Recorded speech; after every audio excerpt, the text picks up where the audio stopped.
Hey everyone! Welcome back to Life Stories Network, where real emotions meet unbelievable twists. Grab your drink, settle in, and let me take you through the story of how a quiet weekend at my mountain house turned into the most humiliating yet satisfying lesson my brother-in-law ever got. This story still gives me chills when I think about it, so let's rewind a few months back. My name's Emily, and I'm a pretty private person. I work hard, save harder, and I recently bought myself a beautiful mountain house. My little escape from the chaos of city life. It's peaceful, surrounded by pine trees. And when the sun sets, the sky looks like it's on fire. That house isn't just property. It's my sanctuary. Every inch of it carries my hard work, my sweat, and the quiet pride of independence. Now, I love my sister, Megan. She's sweet, caring, but she has one major flaw. She married Ryan. Oh, Ryan, the kind of man who walks into a room and acts like he owns the air people breathe. He's charming in that fake, smooth way. The type who'd smile while taking your last slice of pizza. Megan loves him though. She always sees the best in people, even when the best barely exists. One Friday evening, Megan called me, her voice bubbling with excitement. She said, Ryan and I were thinking about spending the weekend at your mountain place. You don't mind, right? I paused, trying to think of a nice way to say, absolutely not. I had plans to go up there myself, to clear my head and unwind. But Megan sounded so happy, so eager. I caved. Sure, just take care of the place, okay? I said. Famous last words. I didn't hear from her the next day, but Sunday afternoon, I got a weird text from my neighbor, a kind older man named Paul, who watches over my property when I'm away. He texted, Hey Emily, didn't know you were back. Looked like quite the party last night. My stomach dropped. Party? I wasn't there. I called him immediately. Paul told me that about a dozen people had been at my place. Cars lined up, loud music, lights flashing, men yelling and laughing into the early hours. I swear, my blood boiled so hard I could feel it pulsing in my temples. Without thinking, I got in my car and drove up there. 3 hours straight, fueled by anger and disbelief. When I pulled up to the house, I saw beer cans scattered across my porch. A deck chair was broken, and my garden lights, the ones I'd strung up myself, were dangling, half torn. My beautiful retreat looked like a frat house after finals week. I stormed inside, and there they were, Megan and Ryan, sitting on the couch, acting like nothing happened. Ryan looked up, smiled, and said, Hey, Em, didn't expect you so soon. The audacity in his voice made my hands shake. Megan stood up nervously. Listen, it's not what it looks like. But before she could finish, Ryan laughed and said, Relax. It was just a little poker night with the guys. No harm done. Poker night. In my house. Without asking, I looked around. Poker chips. Empty bottles. Ashes in my ceramic bowls. And a massive stain on my white rug. No harm done, I repeated, my voice shaking. Ryan, this isn't a bar. This is my home. He shrugged, leaning back like he owned the place. Come on, Em, it's just a house. You should lighten up. We even cleaned a bit. I wanted to scream. Megan looked torn. Caught between me and her husband, I could see guilt in her eyes. But Ryan, he had zero remorse. That's when I knew I wasn't just mad. I was going to make him regret every smug word. I didn't yell. I didn't throw them out. Not yet. Instead, I smiled. You're right, Ryan, I said calmly. It's just a house, so if you're done playing, how about we make it fair? I'll host the next poker night. He looked confused, then laughed. Oh, you play now? I nodded. I'll make it interesting. That's when my plan started forming. Slow, deliberate, and cold. You see, Ryan prided himself on being a poker king. He bragged about it at every family dinner, even once saying he could teach Vegas a thing or two. He'd built this ridiculous image around being unbeatable. I knew his ego would never let him refuse a challenge, especially from me, the uptight sister-in-law, who never joined the fun. I spent the next week learning everything I could about poker. I studied strategy videos, practiced bluffing, and even called a friend who played professionally to help me train. It became my mission, not just to win, but to humiliate Ryan in his own language. When I texted Megan that I wanted to make peace by hosting another poker night, she was thrilled. "See, I told you she'd come around," she said to Ryan, loud enough for me to hear through speakerphone. He chuckled. "As long as she brings snacks, she can play." I smiled to myself. Oh, I'd bring more than snacks. The following weekend, I turned my mountain house into a poker paradise. Clean, cozy, perfectly arranged. The lights were warm, the music subtle. Megan and Ryan showed up with his usual group of friends. Loud, confident, beers in hand. Ryan gave me a smirk and said, "Hope you're ready to lose, Em." I just smiled back, hiding the satisfaction bubbling in my chest. "Let's find out, shall we?" The night started out just like Ryan wanted it to. Loud, arrogant, and full of his smug laughter echoing through the room. I could tell he thought this was going to be another one of his victory nights, where everyone praised his so-called poker genius. I sat across from him, calm and collected, while Megan nervously hovered near the snack table, clearly praying this wouldn't end in another family fight. Ryan shuffled the cards like a showman. "All right, Emily," he said with a grin. "Let's see if that fancy mountain money of yours can keep up." His friends laughed, some cracking jokes about me being the newbie. I just smiled and said softly, "We'll see who's laughing by the end." I started small, folding early, pretending not to understand the rules fully, acting clumsy when I handled the chips. Ryan looked thrilled, as if he'd found his next easy victim. But little did he know, I was studying him carefully. The way his eyes twitched when he bluffed.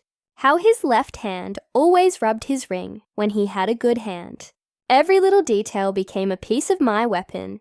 By the fourth round, I started playing for real. My bets were smarter, my face unreadable. When I won my first hand against Ryan, his friends cheered jokingly. "Hey, looks like Em's got some luck," one said. Ryan laughed it off, but I could see the flicker of irritation in his eyes. He wasn't used to losing, even in small rounds. An hour later, that flicker turned into fire. I was on a roll, not just lucky, but strategic. Every time Ryan tried to bluff, I called him out. Every time he went all in, I'd match him with confidence and watch his face drop as I revealed a better hand. The table energy shifted fast. The laughter died down, replaced by a thick tension that even Megan could feel from across the room. "Are you cheating?" Ryan blurted, half joking but half serious, his pride cracking under the pressure. I laughed, not mocking, but calm. "No, Ryan, I just learned from the best," I said, letting the words hang like a sting in the air. His friends exchanged uneasy glances, sensing the storm brewing behind his forced grin. But I wasn't done. The real lesson was yet to come. During a break, while everyone grabbed drinks, I quietly went to the kitchen and pulled out a small wooden box I'd brought. It wasn't just a box. It contained a little surprise. Inside was a beautifully engraved silver car case, and on it, I had printed the words, "Respect the house you enter." When I came back to the table, I set the box in front of Ryan. Before the final round, I said, "I want to make things more interesting." He raised an eyebrow, clearly intrigued. "Oh, you raising the stakes?" I nodded. "If you win, I'll give you the card case as a gift. But if I win, you'll clean up the mess you left here last week. Every can, every stain, every bit of damage, personally, and you'll apologize." His friends went silent. The look on Ryan's face was priceless. Somewhere between disbelief and bruised ego. "You really think you can beat me?"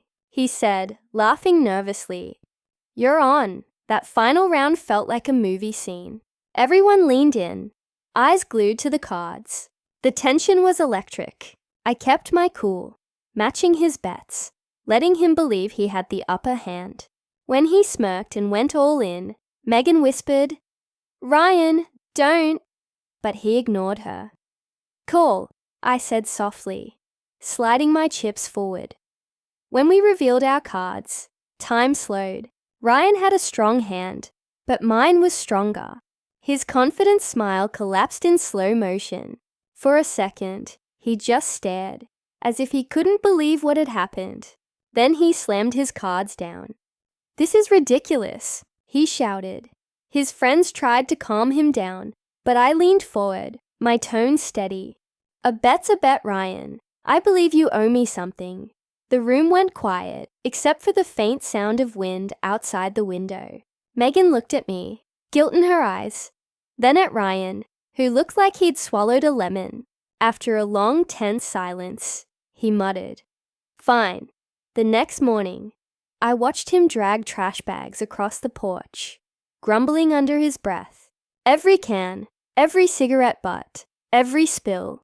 He cleaned it all. Megan helped him quietly, her face red with embarrassment. It wasn't about revenge anymore. It was about respect. When he was finally done, I handed him the card case. "Keep it," I said. A reminder, not just about poker, but about boundaries. He took it reluctantly, his eyes avoiding mine. For the first time since I'd known him, Ryan didn't have a comeback. He just nodded and walked away. Megan stayed behind for a moment. "I'm so sorry," she whispered. "He shouldn't have—" I stopped her gently. "I love you, Meg, but you need to understand that this house isn't just walls and wood. It's what I've built with everything I've worked for." She nodded, her eyes wet, and for the first time, I saw her truly understand. Later that day, I sat on the porch, watching the mountains fade into the horizon, the air crisp and quiet again. My sanctuary was restored. Not just the house, but the peace inside it. But deep down, I knew Ryan wasn't done learning. His pride had taken a hit, and men like him didn't forget that easily. 2 weeks later, I got a call from Megan. "You won't believe what Ryan did," she said nervously. My heart sank, thinking he might have done something stupid again. But what she told me next made me smile and laugh harder than I had in months. Apparently, Ryan had tried hosting another poker night, this time at his buddy's place. But things didn't go as planned. His friends ended up taking him for everything he had in his wallet. They'd been tired of his arrogance too. And when they realized he wasn't as sharp as he claimed, they decided to teach him a little humility of their own. When Megan told me, he came home furious, ranting about being set up. I just said, "Sounds like karma finally played a hand." She laughed, and for the first time in a long while, it felt like the tension between us had lifted. She even admitted, "I think he actually learned something this time." I smiled softly. Good. Maybe next time he'll think twice before crossing someone who values respect more than winning. That night, I went back up to my mountain house again, this time alone, just like I'd always intended. The stars were out, the air smelled of pine, and I finally felt the peace I'd been craving since all of this began. But the best part, knowing that I didn't have to yell, scream, or fight to get my point across. I'd handled it with strategy, grace, and just the right amount of revenge, because sometimes the sweetest victory isn't just in winning a game. It's in teaching someone how to finally lose the right way. A month passed since that unforgettable poker night at my mountain house, but the echoes of what happened still lingered quietly in my family. Megan and I spoke more often, and our conversations felt different, softer, more honest. She told me Ryan had been quieter lately, less boastful. He even started helping her with chores, something he hadn't done in years. I could tell he was trying to rebuild some of the dignity he'd lost that night. One Saturday morning, as I was sipping coffee on my porch, Megan called. Her voice was warm, almost nervous. Ryan wants to apologize. In person. I paused for a moment, surprised.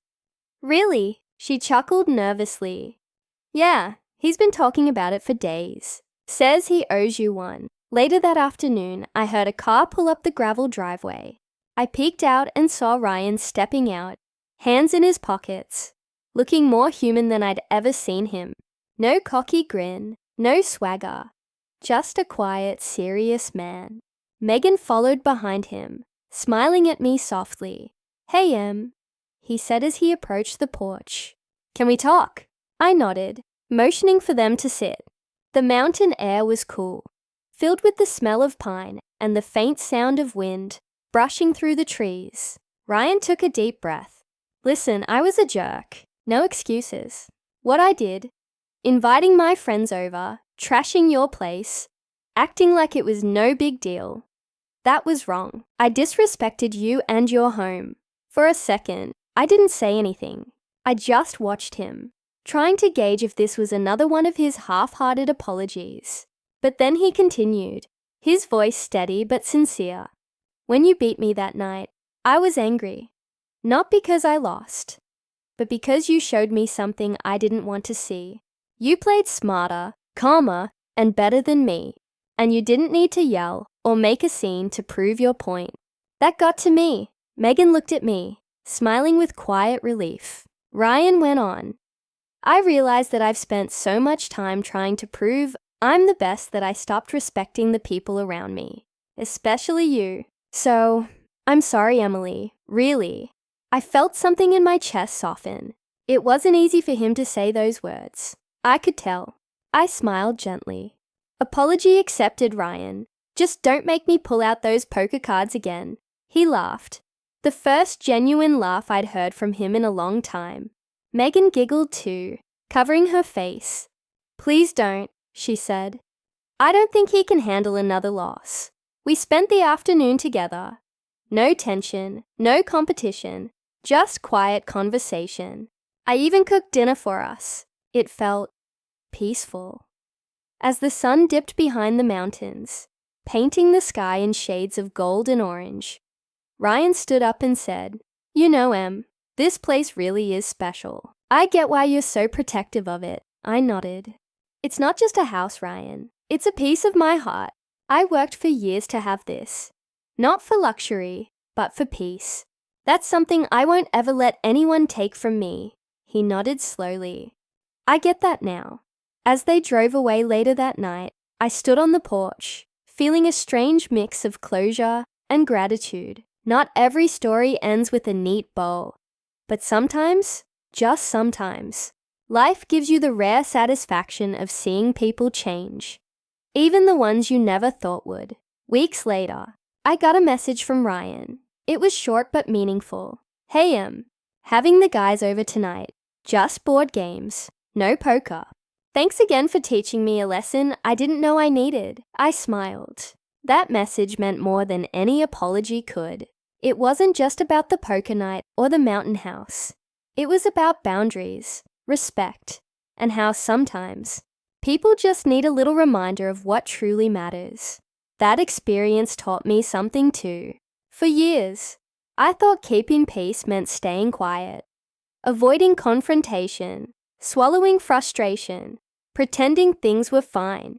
But that night proved otherwise. Sometimes, standing up for yourself doesn't mean shouting or cutting people off. It means setting boundaries so firmly that they can't be ignored. It's funny. Before that weekend, I used to think revenge meant getting even. But what I did wasn't about getting even. It was about showing Ryan that respect isn't demanded. It's earned. It's about holding people accountable, even when they're family. Especially when they're family. A few months later, Megan and Ryan invited me to dinner. It wasn't fancy, just a small gathering at their house. When I arrived, the table was set, candles lit, and soft music playing in the background. Ryan greeted me with a handshake, genuine this time, and said, Don't worry, No poker chips in sight. Dinner was filled with laughter, stories, and warmth I hadn't felt in years. For the first time, I saw Megan truly happy. Not pretending happy, but deeply, contentedly happy. Ryan looked at her with real affection, and I realized maybe, just maybe, that lesson had done more than humble him. It helped their marriage too. As I left that night, Megan hugged me tight. "Thank you," she whispered, "for not giving up on us." I smiled. That's what sisters are for. Driving back to my mountain house, the moonlight spilling over the road, I thought about everything that had happened, how something as simple as a poker night had turned into a turning point for all of us. When I reached home, I stood outside, breathing in the crisp mountain air. The wind rustled through the pines, carrying the faint sound of peace I'd worked so hard to protect. I walked inside, turned on the soft lights, and looked around. Everything was exactly how it should be. No noise, no chaos, just calm. Sometimes life gives us storms, not to destroy what we've built, but to remind us how strong we really are. And sometimes those storms come in the form of a brother-in-law with too much pride and a deck of cards. But in the end, peace, real peace, isn't given. It's earned. One boundary, one lesson, one quiet victory at a time. So, to anyone listening who's ever been disrespected by someone close, remember this: you don't have to fight loud to win big. Sometimes, the best revenge is staying calm, standing your ground, and letting life deal the final card. Because in the game of respect, silence can be the most powerful move of all.